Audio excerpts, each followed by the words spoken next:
Mr. Chaudhary, very disturbing news. I mean to say, we got it verified. I mean, so people are asking for jizya.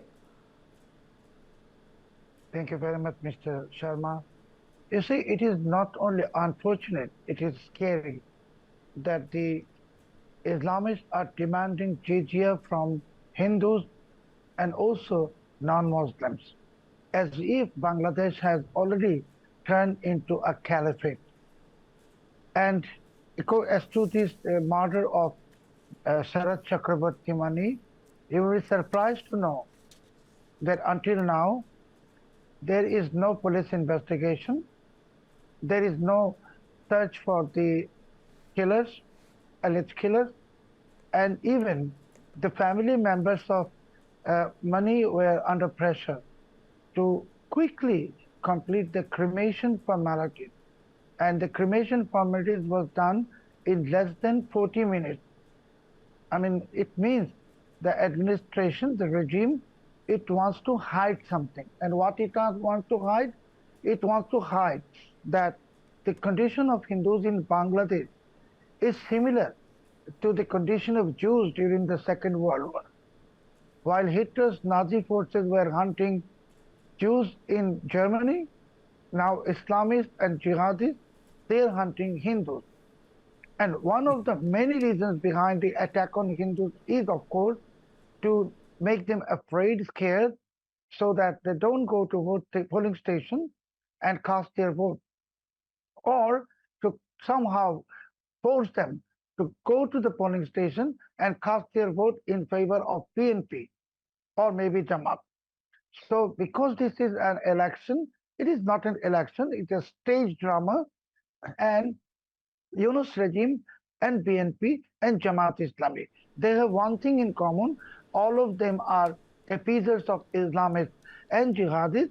So they want to somehow show to the world that there is a large number of vote casting. And finally, I'd like to also humbly draw your attention of Mr. Chakma and Her Excellency Veena Sikri, that the United Nations has declared that it is not going to send any observer to this election. So there are two reasons, could be. One, the United Nations wants to give a free hand to Yunus so that they can do whatever they want. Or second reason is, like, United Nations is unwilling to send monitors because they are fully aware that this is not going to be election, it is going to be a stage drama. Absolutely. You know, I must confess that Suhas was the first person who called me exactly 24 hours after when Yunus took over, and he said, you know, we are in big problem. You know, Suhas, you know, every word you said has come true. You know, I never expected that, you know, a word like jizya would be used. I mean, I understand political violence, I have covered it. I do understand ethnic and racial violence, I understand that. I have been to Rwanda. But I never thought that this sort of a violence where the word like jizya would be used, that too in the subcontinent. Suhas.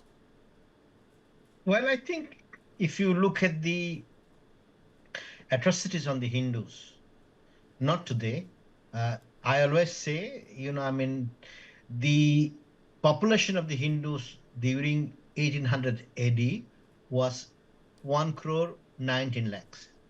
And at that point of time, they were 56% of the population. And 225 years down the line, their population is about 1 crore 39 lakhs.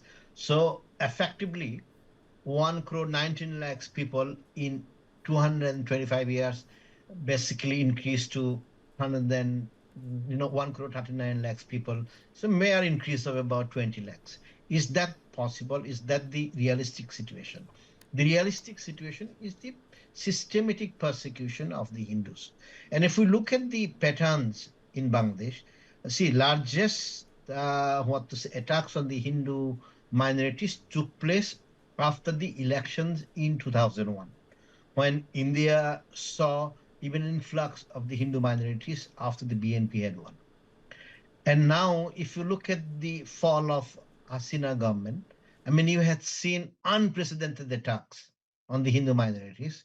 So these were expected. And my fear is the violence against Hindus in Bangladesh, has not started as yet. I mean, I expect the violence to increase from 21st of this month when the election campaigning starts.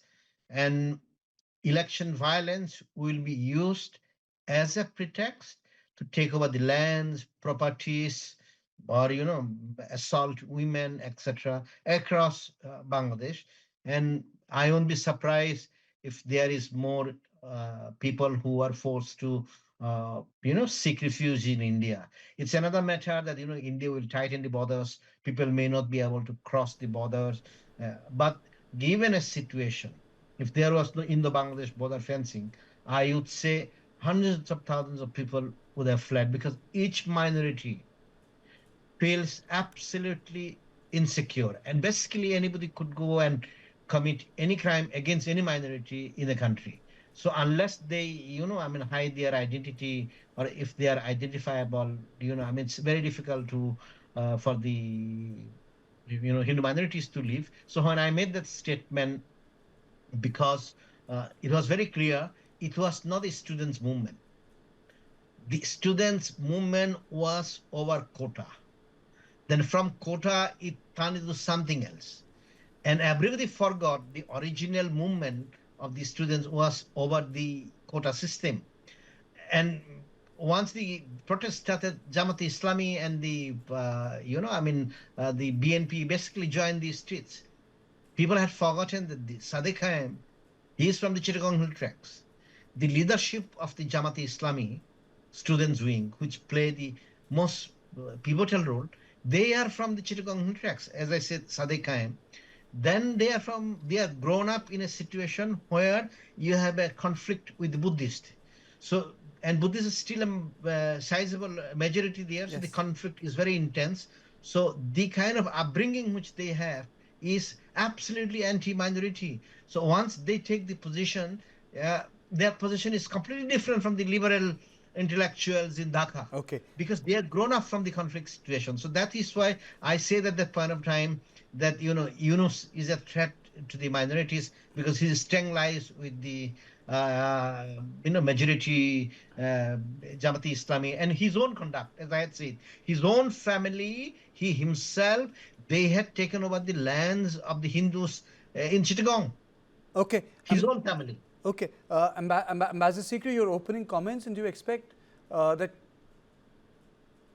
will there going to be free and fair elections in the state? Is it possible, keeping this fear in mind? Absolutely not. I think the elections are not going to be either free or fair because they are not inclusive.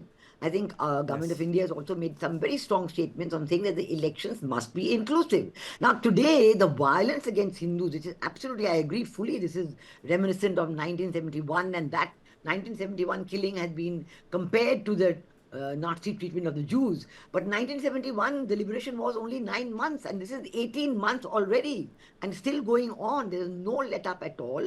And the Hindus took all the minorities took a very strong position last year, saying we will not leave Bangladesh.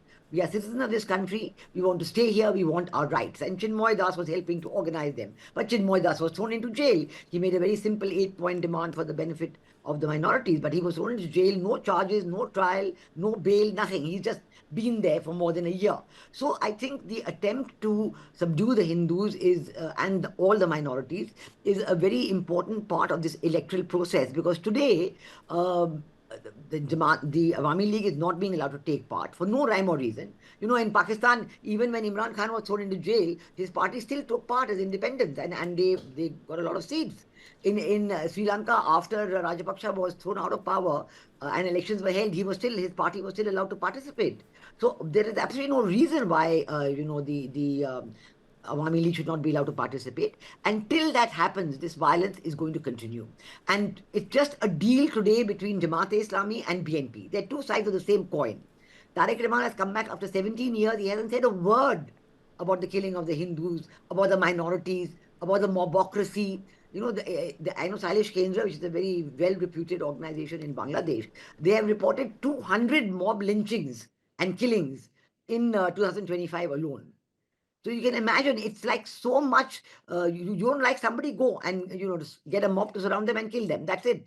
So is this a kind of a country that is there? And you think it's going to improve after the election? Certainly not. It'll only get worse. And why I call it a friendly fight between Tariq Rahman and Jamaat-e-Islami is because they've done a deal. Way back in June 25, about 6-7 months ago, they did a deal in London. Mohammed Yunus went to London and met Tariq Rahman. And the deal is that President becomes Mohammed Yunus. And if BNP gets more seats, he will be the Prime Minister. But the Deputy Prime Minister will be the Amir of Jamaat-e-Islami. So it's just a fixed government. They're going to call it a national consensus government. What is the national consensus? And what is the July charter they have drawn up, which they want to have a referendum on together with the election? That's another fraud. That's another attempt at a constitutional change done by so-called political parties when the major political parties have been left out. So when 35-40% of the election is left out, who is there that's voting?